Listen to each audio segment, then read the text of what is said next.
Hello everyone! Welcome back to These 10 Things, your ultimate destination for enriching facts, thought-provoking finds, tips, and everything in between. I am your host, Elkanah Jubal.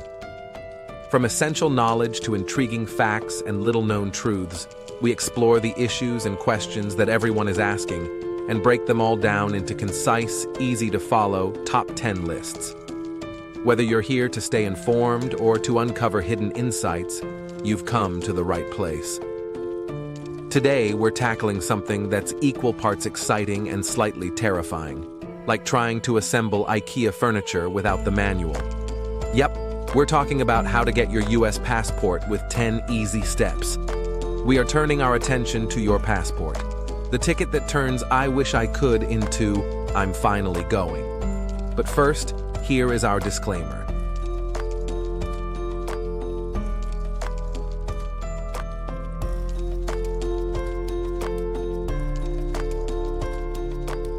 In today's episode, we will break down the 10 steps you need to navigate in order to get your passport, or get it renewed in case you missed the date and it expired on you. Now, whether you're planning a Fiji bucket list trip or just want to finally use that free plane ticket coupon from your company for something other than bragging rights, this video's got you covered. We'll walk through the 10 key steps to snagging that little book without losing your sanity, your birth certificate, or your dignity in a post office line. And don't worry, I've made all the mistakes so you don't have to. So, ready to turn passport panic into passport power? Let's get started. Step number 1. Determine eligibility and gather required documents, aka the document treasure hunt. Verify that you are a US citizen, either by birth or by naturalization, and need a passport for travel. Then, channel your inner detective to gather the necessary documents.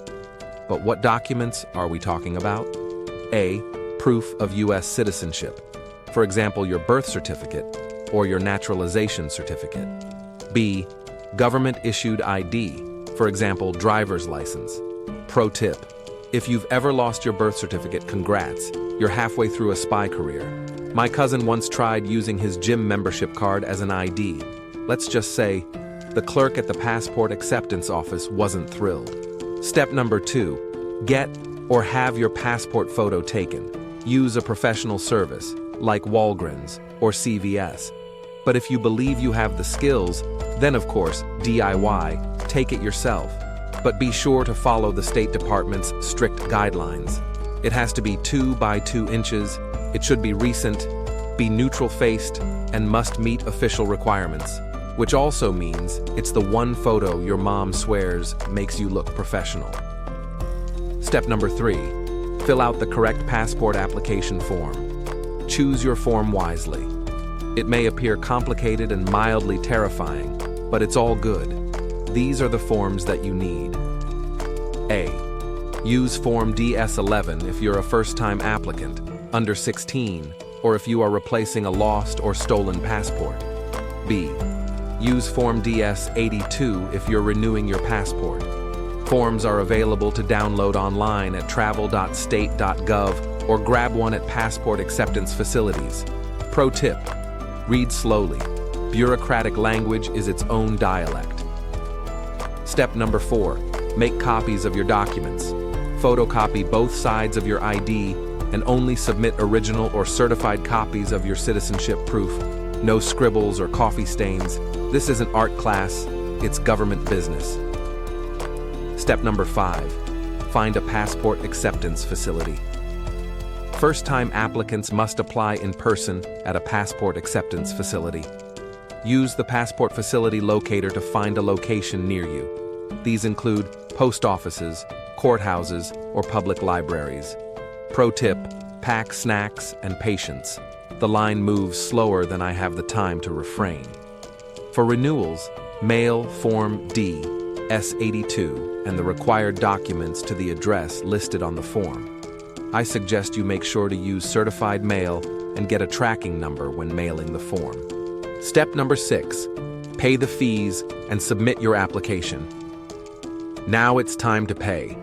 Think of it as buying 10 fancy lattes. Except instead of caffeine, you get a magical booklet that unlocks global Wi-Fi, aka travel.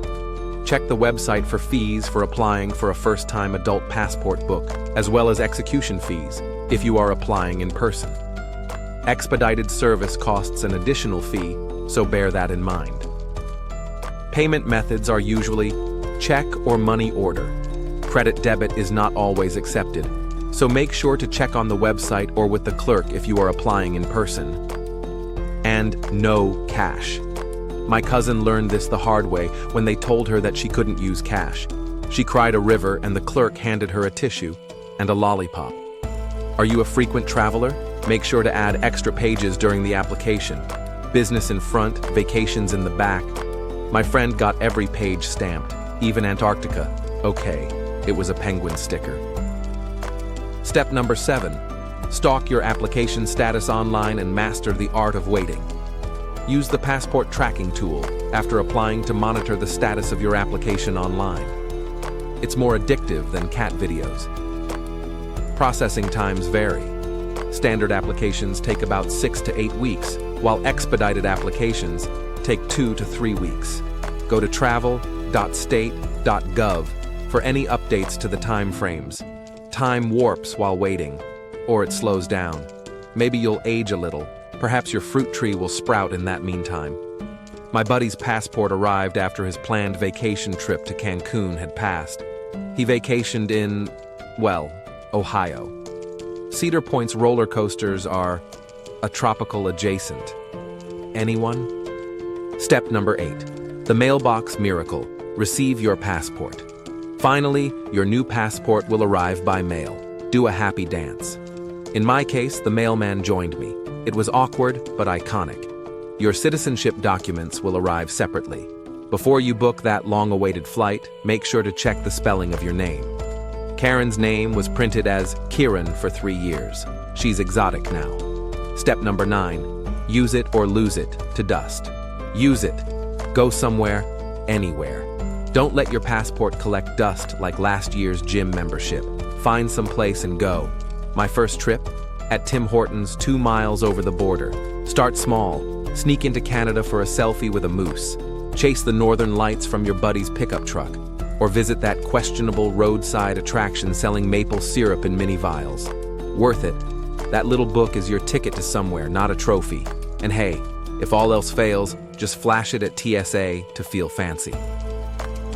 Step number 10. Check for travel requirements prior to travel. Before you hop onto that flight, double-check visa and vaccination requirements for your destination.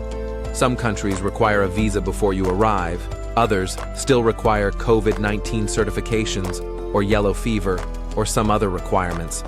Some won't let you in if your passport is set to expire within 6 months of your anticipated travel date. My good neighbor got turned away at the gate because he hadn't checked all the prerequisites for his travel destination. He missed his own wedding. So take the time to double-check everything. Miss a step, and you could be stuck at home watching travel vlogs instead of living them. Mess up your paperwork, that dream trip might turn into a vacation on your couch. And there you have it. 10 simple but crucial steps to getting your US passport. Sure, the process takes a bit of patience, and maybe a few deep breaths in line at the post office. But in the end, it's worth it. Because that little book, it's your key to the world. So master these 10 easy steps, then go. Explore. Take that trip. Go eat something you can't pronounce, and collect stories that are way better than just another Monday at the office. Because at the end of the day, a passport isn't just a cute little document. It's an open invitation to adventure. If you like this video, and you know someone else who needs the 10 steps as much as you do, go ahead and share it. Turn on notifications so you do not miss the next episode, and don't forget to subscribe. Thanks for watching, and see you in the next video.